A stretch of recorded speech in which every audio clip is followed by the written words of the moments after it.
Good afternoon, everyone. My name is Teslim Dean, but everyone that kind of knows me just calls me Tess, honestly. Um, Today, we're going to be doing something new regarding Mamun Co-Founder matching. Again, to those that might not be aware exactly what Mamun Co-Founder matching is essentially a new startup that I founded with my team. Just like literally just four of us. I'm the founder. Then I have my team out in San Francisco and also in Turkey, overseas. But obviously, since we launched on Halloween night, which was a couple of days ago, this is part of our like outreach marketing strategies, and it's gonna be a mixture of like to kind of give you guys like a whole uh, intro or framework of how this show is gonna go. Like, it's gonna be a mixture of business, talking about the platform itself, the development, our struggles, and just basically claiming the voice of what Mamun co-founder matching. I just call it MCFMs, honestly, for short. That's the acronym, MCFMs, before someone else claims that voice for us. So we want to establish the narrative of what we are before someone else, you know, speaks for us. And as the founder, I want to make sure that my voice is, you know, clearly expressed, articulated, and broadcast. So with that being said, um, again, I haven't really. This is the first episode. Like this is like the pre-episode, so I haven't really picked what. I haven't really picked the name of the show yet. I'm thinking if it's gonna be Mamun Show or the Teslim Dean Show. I think I like that one. I like that one more. Or I might just call it the I don't know, the Mamun Podcast. I don't know. You guys give me some ideas. You can comment below regarding that. I just don't know exactly what is gonna be. I think I'm gonna go with my name. Yeah, the Teslim Dean Show. I think that's better. Um, but I'm pretty sure by the next episode, because I'm gonna be doing these like about 3 times a month, and this is the first time. This month. Obviously, we launched on October 30th, and today's November 7th. So, one in the beginning of the month, and another one in the middle section of the month every month, and one at the end of the month. That's my plan in order to just build content. How do you guys say that word? Consistency. Yeah, that's what we're gonna be doing. And today's episode, to kind of, it's gonna be a little bit more of an intro about me, myself, and just Mamun in general. Um, Before we really get into the nitty gritty of like what I am all about and what Mamun means, because it's gonna be a mixture of like these three things that I just mentioned. Um, so to kind of give you like a little background about myself, again, everyone just calls me Tess. I am in Austin, Texas. I am 27 years old, and I am essentially an entrepreneur. I like to call myself an entrepreneur, an aspiring one. This is like my first time actually leading a startup in earnest, like really, leading a startup. And I feel like me being Muslim, and being black as well, like it's a double threat. Um, there's not a lot of structure. There's not a lot of like services for people like myself, and even in the community, like Muslims, like I'm gonna be really honest, Muslims themselves really look at black Muslim founders with like with skeptical eyes, and it's not really talked about in the community, but I'm gonna put it out there because I want all the heat and all the smoke, really. Typically they kind of like there there is an undercurrent in the community that black Muslims are they can't really get it together or something like that. There's something historical, like there's like a sort of a historical bias that's in the community. And like typically when you look at like the Muslim community, you have the Arabs in the court, and you have like the Turks, and then you have like the Southeast Asians, then you have the Africans, and that's what they normally put. Uh, the mental construct. That's how it normally is. But I'm all for breaking that model in 2025. And that's why I feel like, as the founder of MCFMs, this is a whole new movement that I'm starting in a way, because it's a startup, but also it's also a movement, in that I'm able to connect with founders from all over the globe and actually building a coherent business strategy, a coherent business structure that we never had before. For example, you can literally go on the Mamun website, the platform right now. It's just a website right now because we just launched. We don't really want to get into the app stage just yet. But you can literally go on the platform again, www.mamuncofoundr.com. It's really nice. Shout out to Robbie for making that platform. Even though I'm the brains, Robbie was literally the one that implemented it, and he's not even Muslim. To start off, so I have eternal gratitude for Robbie. For him sacrificing for a lot of his time. He could have done something else, and he, like, you know, that's my guy. Like, Robbie, thank you so much. But as I was saying, like, we never had a platform that can connect all 6 continents, all of the Muslim talent that's out there, in a centralized manner. Until now, everyone has been doing, like, things fragmented. Like, this one is doing that, this one is doing that, like running with our heads cut off like chickens. And that's no way of building any sort of coherent unity. I don't know why we think that unity is something that I don't know why we think it's something that's abstract, or, like, I don't know, far fetched. It's just, we need to reframe how we understand the word unity. We need to understand that it's more of a collaboration. You cannot get unity if you don't have collaboration. So, and this is just my notebook, by the way, guys, in case you were wondering. So essentially, I'm reframing unity as collaboration. I truly believe we were once, the four, like, our in group, which is, the Muslimin, like the Muslims. We once pioneered the concept of geometry, algebra, algorithm, AI, which is that made the concept of AI possible. We were the ones that did that. So, and we're no longer in the forefront of innovations. And typically, there's, like, where AI is leading us right now, we're not even in the mix of, we don't even have a voice of where it's going. So if we don't have a voice of where it's going, we're going to be locked out in the next 15 years trying to, I don't know, complain that AI doesn't live up to our ethics when we had the opportunity to mold it. Because I'm being straight honest with you guys. Like, right now, where AI is going, it's going to take a lot of jobs. And like, most, even the ones that are leading it right now, don't even know where it's going. No one really know where AI is going. And meanwhile, we're just sitting down, just talking, endless talking about things that really do not matter. And before we know it, we're 15 years behind again. Like, we're closer to 2050 now than we are the year 2000. So literally, 2025 is ending in about a month and a half.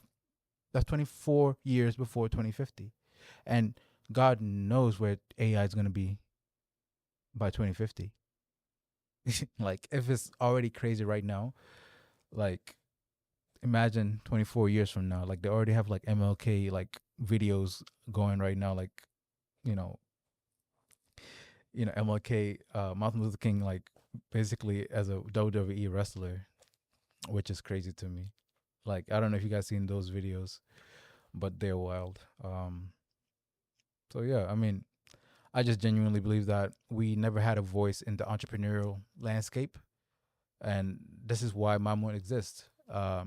Imagine Imagine if Mamun came out in 1924, uh, during the Al Azhar conference in 1924, when like, and those who might not know this conference, it was a conference where at the time where all of these Muslim countries came together. This is right after the fall of the Ottoman Empire.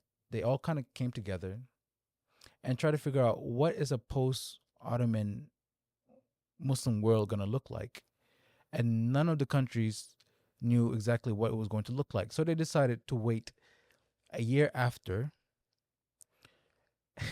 and they never came back. It just never happened. And since then, from 1924 to 2024, I truly believe we've been in a dark age, and it's been a constant stream of humiliations back to back to back to back. It's never ending. And you have to wonder if, Allah himself is actually like saying to us that I will keep throwing humiliation in your face until you get it right. I mean, if that's not the case, then tell me what's right. This is what's going on right now. And I apologize, guys, if I'm looking everywhere right now. I have to train my eye to look at the camera. Um, but I have to work on that. But anyways, imagine if Mamun was actually a technological platform that was offered around that time, at that moment in time.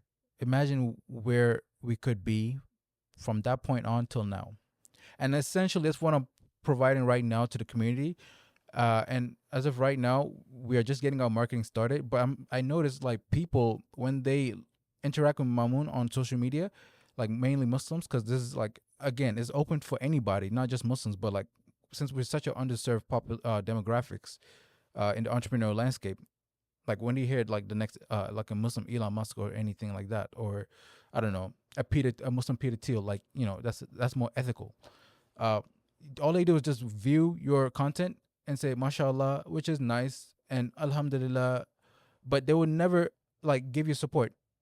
I think one of my board members say like Muslims are anti fans. Like they genuinely just they will watch your content and then they will not say anything. Like what kind of support is that? Like and I get it. It might seem like just another Muslim startup, but honestly, there's nothing like it in the Muslim world. And even though I'm black, if you feel like you cannot get behind me as a black Muslim founder, then you're part of the problem. And that's like I'm just being honest here because I feel like this is just like me ranting in a way. Um, this is something that I feel like could really start reconnecting all of this talent that's in North America, Europe, the Middle East, Africa, and Asia in a way that is constructive, first of all, because I have put in the work and I can actually criticize this community because I'm a part of it. And I've also went the distance in actually building something that actually matters. I have actually built something that has actually matters, that has weight, and it's actually new. I actually founded a new concept. So this is where I stand with Mamun and the Muslim community right now. I feel like we need to do less talking, less complaining, less protesting, because what I truly believe, like protesting really doesn't work. Um, I consider it like a form of adult temper tantrums. It doesn't really solve anything. It just like, okay, you protest for a couple of hours, 3 4 hours, then you go home and take care of your kids and take care of the bills and all that. Then it doesn't really build anything constructive, anything long term. And the elected officials of any said country will not really take you seriously. Like, what do you really bring to the table other than yelling and picketing signs? What kind of dignity does that give? And this is what I'm really like. This is what I'm really advocating here because Mamun was born out of a factor of one, me being a Muslim entrepreneur. I felt like I've always been underserved. I've never had any support. Anytime any Muslim founder, anytime they start any new venture, they feel like they're a dog walking their own leash. There's no structure. There's no resources in the community. So, and even the mosques don't really provide any sort of structure. Most of them are essentially YMCA masjids, which just appeal to like short term, feel good version of Islam, which really doesn't provide any sort of dignity. And with the situation that happened in Gaza around that time, I was feeling so helpless of like trying to figure out what should I do about this situation, but in a constructive way that is not one protesting. If I go to the left, it's like protesting, or two, like if I go far to the right, I've just become like very closed off to the world. Consistent prayers, which is good, but it doesn't really like how can you translate the metaphysical into something practical and something actionable? Like we don't really I couldn't find out, like I didn't have a framework of how to basically implement my beliefs into a coherent way that everyone will, you know, everyone can participate in, you know? Um because I just genuinely feel like if someone if if you feel like you have something great to offer to the world and you can't really implement it in a way that's actionable and really relatable to everyone, then that idea is not really good, or it was just niche. It's so niche that people can't really even relate to it. Um, so it was born out of a factor of me being locked out from the entrepreneurial landscape. Two, the situation in Gaza, and three, I genuinely feel like I am tired of this performative version of Islam that is like, a lot of, you know, it's just kind of pigeonholed in a way. Like it's just prayers, prayers, prayers, rituals, rituals, rituals, which is fine, which is wonderful, but it needs to be like faith through works is what really matters at the end of the day.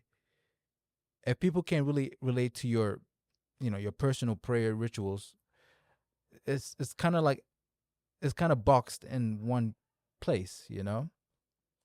So Mamun was born out of these two, even I would even say three factors. With the third one being just I just want dignity. Uh, I would implore anyone that's watching this podcast, honestly, if they want to follow me, if they subscribe to me, I'm gonna be talking about dignity. I'm gonna be talking about power, in a constructive way. If you want to talk about things of hijab and you know the schizophrenic answers of if if a dirt is under my nails, does it invalidate my wudu? Please, you can go somewhere else. I don't really talk about those things, nor do I find them to be the main pressing questions of our time. I genuinely do not care about those because they've already been answered before.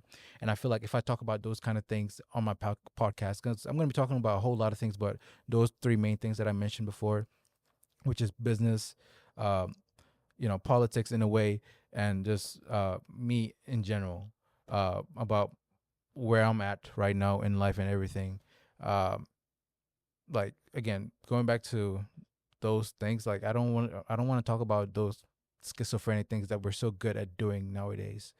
Um, I'm gonna be talking about how can we actually implement implement Mamun and Islam in a way that's coherent in the 21st century. Because until now, no one has really put in the effort. No one has really sacrificed the time to actually, you know, show the world of exactly the other side of Islam that is not always so depressing, like something that's happening in the news, or the Muslims are just people that are just singly focused on prayers and prayers only, which is good.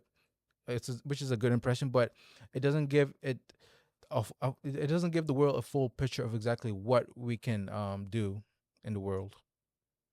And I just genuinely think that we it's high time for us to really get on the global stage of innovation, uh, of action, first and foremost, and just you know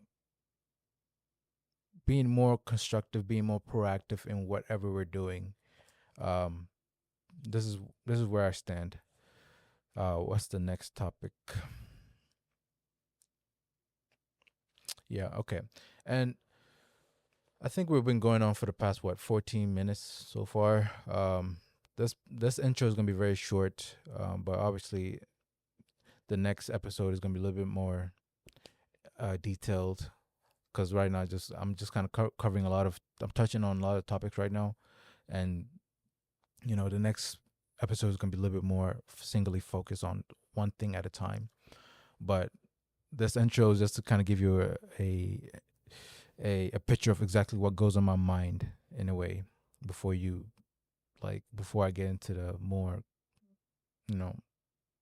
solidified topics that I want to talk about in the next episodes to come.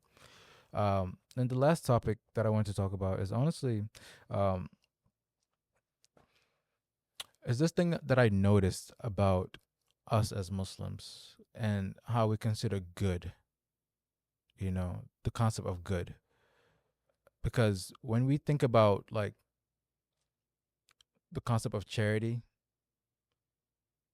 it's always so singly focused on, I don't know, helping some sort of desperate region in the Rohingyas or Sudan or Gaza, or some unfortunate place in some Muslim land, which is good. I'm not knocking on that, but that in a way is kind of like it's killing us in a way, because the aid is killing us. It's not providing any sort of dignity for that person that you're giving that charity to in the long run.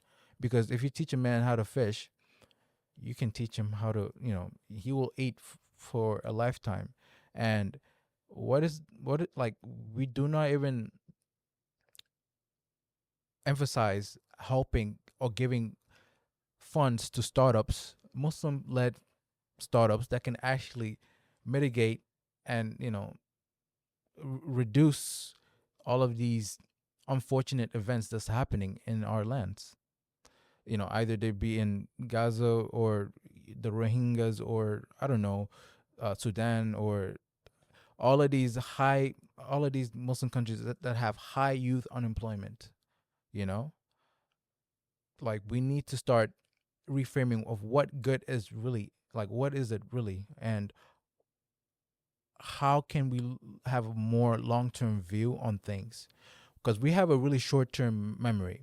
We have a very myopic memory, in that something will catch our eye, or not, something will catch our attention for maybe 2-3 months, and once that situation you think is resolved, then you start then we start I should say then we start looking at other things, thinking that the situation has been resolved, but it's just been slowed down just to fool you, and then it moves fast again just to fool you again, and so forth, and the cycle repeats and repeats and repeats, and nothing really changes. And Gaza is a perfect example of that. You think the situation's been resolved, but it's not really been resolved. It's just been slowed down to fool you, and then it speeds up again, and then and then we start that whole reaction again on posting on Instagram of this is what happened, but what are you gonna really do about it? Other than posting, which is nice, it helps, but after a time, people get worn out. People genuinely have a limited bandwidth of exactly how much they can deal with, and how many things they can see in a given time frame. We need to start collaborating more together in the form of businesses that actually matter, not clothing businesses, not halal foods, like things that actually are able to take us to space. Muslim companies that can actually take us to space, just like Elon Musk. If we believe that Elon Musk can actually take us to Mars in about 15 to 20 years, but we don't believe that we can come together and collaborate together in a very practical, in a most basic unit form, then what are we really doing? And that goes to my last point. Today is Friday, Juma Mubarak, everyone. I don't know if I said that in the beginning. But there are 1 million khutbahs every Friday from Indonesia to the United States. a million khutbas every Friday. 1,000 hafiz. Hafiz means generally anyone that has learned the Quran, uh, from page to page, from front end to from front end to the back page, basically. 1,000 graduate every year, and a million khutbas, a million sermons every year. Every Friday. So if you calculate that in a given year, a million khutbas every Friday times, how many Fridays are in a year? I don't know, but that would be like how many? Oh my gosh! But yet nothing innovative comes out from these khutbas. Nothing of weight really comes out from these khutbas. It really just stays between the self and nothing towards the community. We have a really poor perception of what Islam is in a way, of what it can provide to the modern world, other than just rituals, which is nice. Again, I'm not knocking it, and I apologize if my face is moving everywhere, like if my eyes is moving everywhere, but that's not what I'm trying to do. We need to start becoming more intentional, and it often feels like we're going with the flow and we're just going through the motion. And there will come a time when there will be something that smacks us right in the face, and we will not even know what it is or how did it happen, because we're constantly just going through the motion. You know, we are so stuck in the survivalism way of doing things. You know, instead of trying to reverse the situation in a constructive manner without having to wait on the imams or waiting on the politicians or, you know, the institutional leaders that are out there. Mamun MCFM is a new form of agency that gives the agency the empowerment of the ordinary Muslim. It gives them power to their hands to actually affect change on their in the local in their local in their local space, you know, um, because it's genuinely innovation that really drives society, ethical innovation, not just any innovation. As I have a saying that like economic change is the precursor or the precondition for any group of people or any society to actually affect moral change, in my opinion. Because if you do not set the economic conditions correctly or economic self-sufficiency correctly, no one genuinely gives a damn at the end of the day of exactly what you're telling them or what kind of things you're posting them or anything, because they're all stuck of how can I ensure that my bills gets paid at the end of the month. And until that gets fixed, we're constantly in a cycle of fear and um, dogma, jargon, and nothing really moves. We've been stuck in this. We've been stuck in this cycle for the past 20 years, and to kind of summarize this whole episode, this whole intro episode, until we figure out that for the past 25 years, all of the existing systems have been exhausted, every one of them. And until we start knowing how to collaborate with one another to build economic self-sufficiency, nothing will really change at the end of the day. And we will always be stuck in this cycle of disempowerment and constant complaining and constant feeling like you have to prove yourself to someone or to a people that don't really understand you. So this is my rent, guys. I have to get my rent out. I have to do my rent every three times a month in order to keep me sane, because honestly it's really frustrating. And with the age of AI now, we have been left with no choice but to work with one another, because if we do not work together in the next 5 to 10 years, Allah knows exactly where we're going to be, because AI is eating everything. It's essentially eating the West in a way, because it's taking so many jobs. If we do not collaborate right now, I want to sit back and not do anything, but I feel like I'm compelled to actually start this startup, which I did. I actually put my money where my mouth is, and I'm actually working on creating awareness about that entrepreneurship is actually ibadah. The Prophet sallallahu alaihi wasallam actually was a merchant. He was a merchant before he actually became a prophet. The whole history of Islam started with a transaction in a way, because Khadija mentioned, to the Nabi, actually go to Syria and try to double my rewards and come back, and we'll see where it goes. But we have somewhat compartmentalized everything in our way of life. Our deen is in a box. Our notion of business is in a box. Our notion of, I don't know, our place in the world is in a box. We box out everything, and we think that that's how it's supposed to be, when it's not. To anyone 100 years ago, or even 2, 3, 400 years ago, if they saw us today, if they saw how Muslims interact today, they'll be so confused. Because guess what? We move satanic. We move satanic, not in the literal sense, but we move satanic in the way we move together. Because when you look at the biblical story, Satan was the first outcast. He was the first one that wanted to do everything by himself.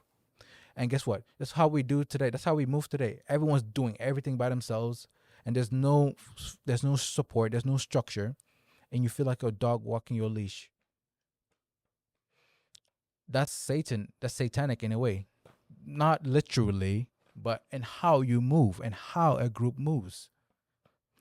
And don't be surprised when a group of people do not really genuinely care about if this group of Muslims are spilling blood, meaning like they're losing their lives, because genuinely people care about a group of people when they move with unity. Because subconsciously the human mind will know that, oh, this blood is more valuable because it moves with coherency, and it moves with unity, and it moves with structure. If a group of people move with disingenuous attitudes, move with discombobul, I don't know how to call it in English, like disunity, subconsciously the human mind will devalue that that group, that in group naturally, because it doesn't move with a liking of its own group. So how can you expect another group of people to like you, to value your blood in a way? And you know exactly what I mean by that, because it's happening in the news every time. So this is gonna be it, honestly, guys, for this intro of the Teslim Dean show. I'm gonna call it the Teslim Dean show. Honestly, that's what I'm gonna call it. I wanted to call it the Mamun show, but it's gonna be called the Teslim Dean show. I think that's what I want. So this is a really nice intro to the Teslim Dean show. And again, this one is really informal. But in the next episode, I'm gonna be talking more about, can Muslims really build together? And that's gonna be the first official episode. Can they really build together? What does Mamun mean? And where do I see the vision of it 5-10 years from now? And hopefully, as we keep doing these episodes, I'm gonna have guests to come here and actually talk with me as well. Entrepreneurs in the Austin area or in the Texas area, since I'm in Austin, Texas, and getting an idea of exactly what they're building and how Mamun could actually provide them with services and benefits. I think it's gonna be really nice, guys. And this is just my first time doing a podcast, so obviously I'm gonna get only better as the time goes by. And I look forward to really going on this journey with you guys. Honestly, I'm really excited. But for now, guys, I want to call the followers of whoever watches me, I want to call them Mamunites. The Mamunites. I don't know. The Mamunites. Okay, Mamunites. We'll pick up on this episode at a later date. Until now, take care. Salam. Bye bye.